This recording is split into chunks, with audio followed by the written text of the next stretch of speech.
Good morning, everyone.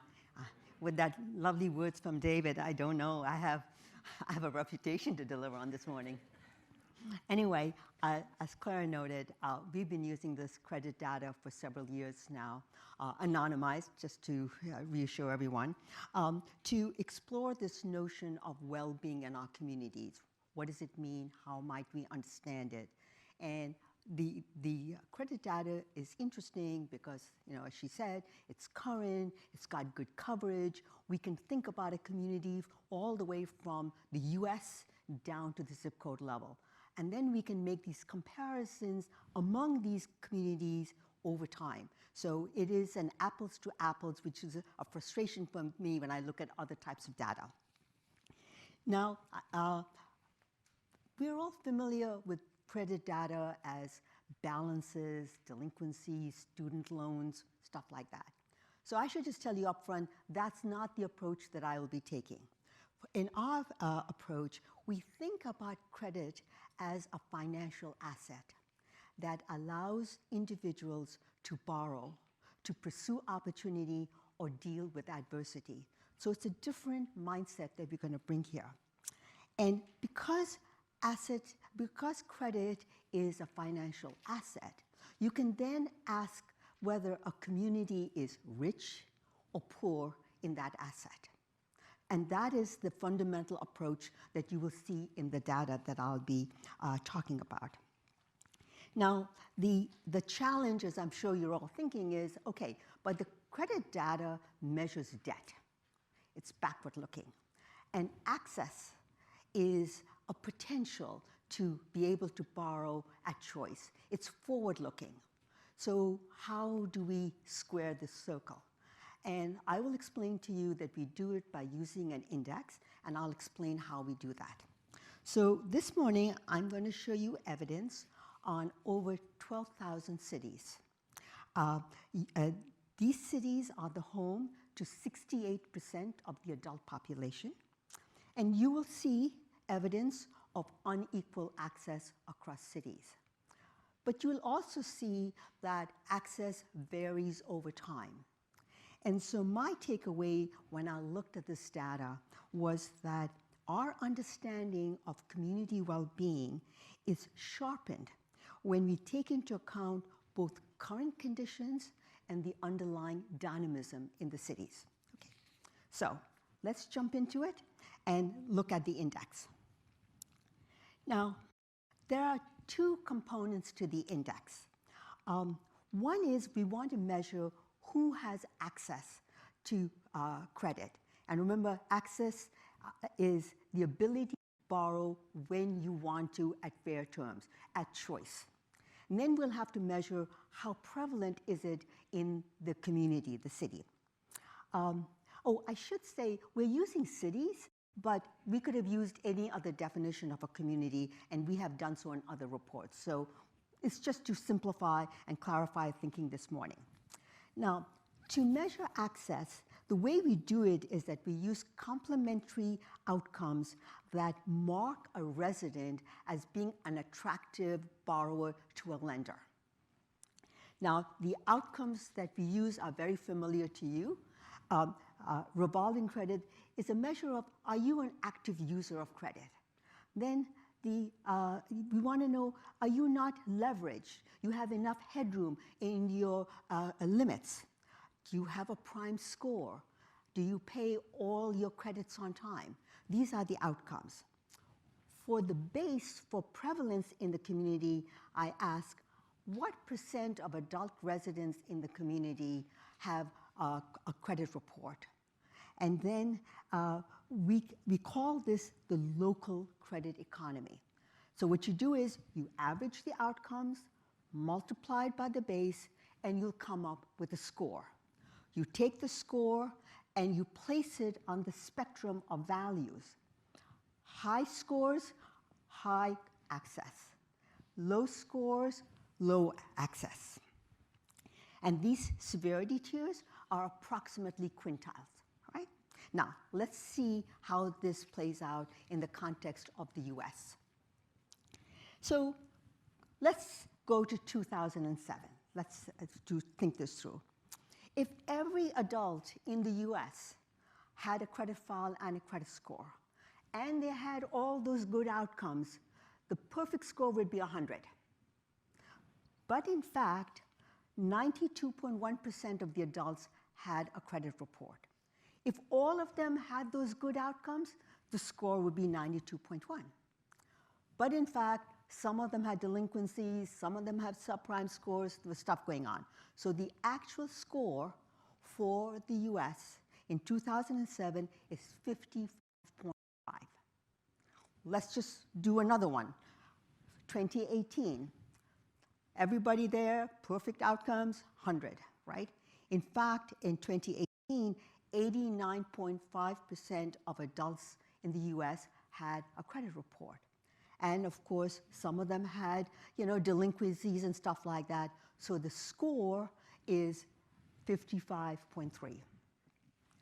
Now, the color bands are those severity tiers. So you see that the US in 2007 was in the second best tier. With the recession, it declined one tier. And now with the recovery, we are back to the same second best tier. So the takeaway from this slide is that access varies over time. Now, let's look at the evidence for the cities in the next slide. On this map, you're seeing evidence for over 13,000 cities. Each dot is a city, color-coded by the severity tier of its score. And so you start off with the blues, which are the highest, the best access. They comprise 39% of the sample. And then you go through all the colors of the tiers to the purple dots, which are the worst access, and they comprise 15% of the sample. Here on the right-hand side are those severity tiers. You see the shares in the column there, and we've given you some examples of cities that are in each one of these tiers. This snapshot, this is a snapshot of access to credit for opportunity across cities in the US for 2018. In the next slide, let's talk about dynamism. Now, to measure dynamics can be measured in different ways. And what we did for this slide is, for each one of our cities, we said, what tier was the city in 2007? What tier is it in 2018? And between that time, did that city improve tiers? Was it an upgrade? Did it remain in the same tier, which we call the no change? Or is it actually in a worse tier, which is a downgrade? The bar charts on the left show you that 21% of the sampled cities were upgrades, 58% were no change, and 21% were downgrades. Let's look at each group separately to dig a little bit more. So I'm going to start with the good news, the upgrades, right? Here we're talking about more than 2,500 cities, and they account for 19% of the adult population in the US. On the map, the dots are for the number of tier upgrades that each city had. So the yellow dots upgraded one tier, and New York City is an example of that. I think it's an orangey color there, were 2 tiers. Atlanta is an example of that, and so forth. On the right-hand side here is that tier distribution for only the upgraded cities, okay? And you will see that most of the upgraded cities are in the best accessed tier. However, 15% are in the second to worst access tier. Their current score is quite low. So these cities just have an underlying strength that is not yet apparent in their current score, right? Let's look at the downgrades. Next slide. Here, approximately 2,500 cities, home to 9% of the adult population, so they're a little bit smaller. Again, the colored dots on the map are how many tiers did they downgrade, 1, 2, etc. Look at the tier distribution here. Now, what caught my attention when I looked at this data is the green bar. 22% of the downgraded cities have a pretty good access score right now in 2018, but that downgrade trajectory hints that there are possibly underlying issues in these communities that is not yet reflected in the score. Lastly are the no-change cities. Largest group, 7,000 cities. They account for 40% of the US adult population. On the map now, you will the cities are a dot, but they're color-coded by their tier, because remember, these cities were in the same exact tier in 07 and 2018. That's the definition here. And you see that the majority are in the best tier. These cities entered the recession with high opportunity, and they emerged from the recovery with high opportunities. On the right-hand side are cities in the bottom 2 tiers, about a third of our sample. These cities entered the recession with low opportunity and emerged with low opportunity. The recovery tide did not lift them to improvement. They are stuck. They are entrenched in low opportunity. So in the next slide, this is like a summary table of pulling a bunch of information together. So the column all the way on the left are those severity tiers. The numbers are the share of each of these tiers that we've been discussing. The columns on the right, the 3 columns, are the decomposition into the upgrades, no change, downgrades. And we've given names of cities that fit that description. So let's go to the first row there. The best high opportunity cities, 39% of our sample. Of that 39%, 9 percentage points are due to cities that were upgraded, 30 percentage points for the no change.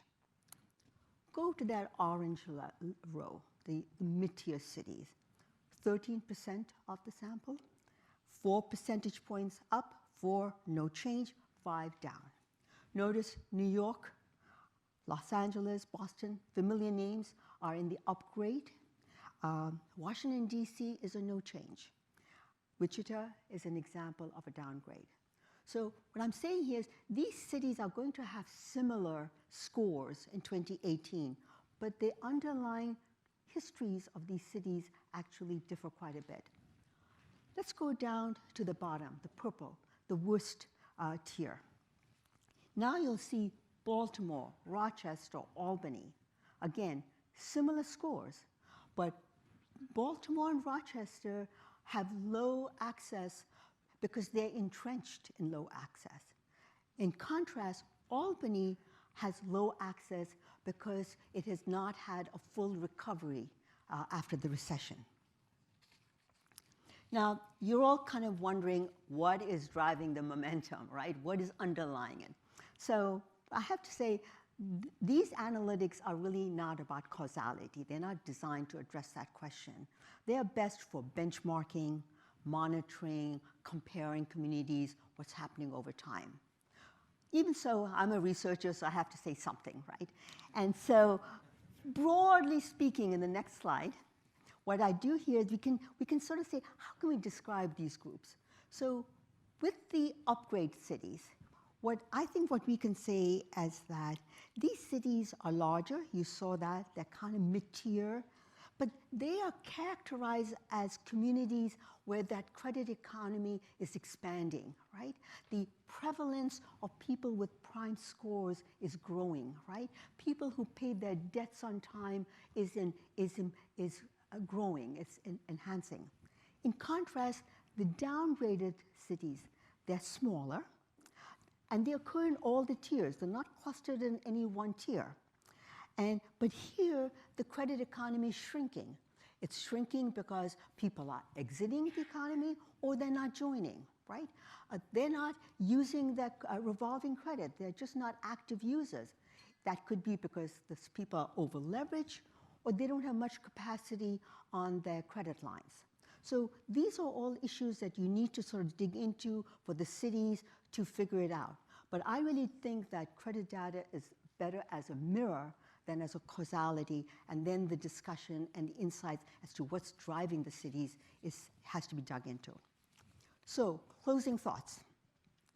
We've used an index to measure access to credit for opportunity. The evidence shows this pattern of unequal access, but also we have uncovered the underlying dynamics of the data.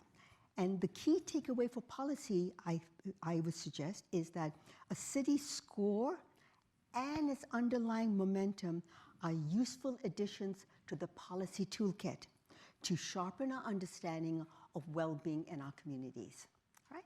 So I thank you for your attention. Oh, I should say, all this information is available for free at the New York Fed website.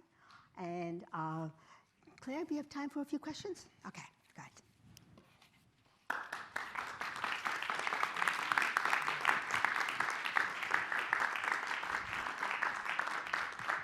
Okay, so we have time for 2 questions, so I'll take them in the batch. Can you give us your name as well, your organization? Sure, Jacob Yahayan, Continental Advisory. We're a family office, so we do both investing, both in social impact and technology. Do you see a correlation with the micro details on the consumer risk matrix with the correlation of the risk rating of the city? For example, one of our not-for-profits is Create Detroit. We amassed 1 million square feet of affordable housing, and we know it's a rough go, and you kind of pinned it right on that. Detroit is a difficult tier, whereas here in New York, there's some upgrade. So have you used this matrix to see what the bond ratings are of these cities, or you haven't had time to do that? Because that'd be an interesting correlation. Do you have another question, Travis? Yeah, let's take another. Over here. Okay, over here in the corner. Excuse me. Please give us your name and organization. Bill Wilkins, Local Development Corporation, East New York, growing businesses, changing lives, strengthening communities. As you did your research, what would be interesting to me is to see or speak about the gentrification that we've seen has happened in urban cities, which then are changing the credit scores as in relationship to the inhabitants 10 or 15 years ago. So how does that kind of play out in your analysis? Right. So should I maybe take those 2 on? So I haven't looked at the bond ratings. I think that's a very interesting application of this kind of information as to what's happening on the ground and whether it's reflected in the markets or not, right? To the gentrification issue and displacement, I am interested, and I did some work early on where we looked at what is driving the growth or the change in subprime scores. And we just did it for a handful of cities, very early work. And at least at that time, it seemed like geographic mobility, people leaving, geographically relocating, was just not a big force. It occurred, but it wasn't a driving force. That what was feeding the expansion of subprime were new entrants into the credit economy, as I think about it. So I don't know if that holds nationally, but I do think that when you think about those upgraded cities where the credit economy is shrinking, I would be curious to know, is it people who are staying in that community but just not connected to financial institutions, or is it that they're leaving? This is more of a displacement issue. All right? All right, well, thank you very much. And I'm available afterwards if you want to ask any technical questions about anything. I'm here. Thank you. Thank you.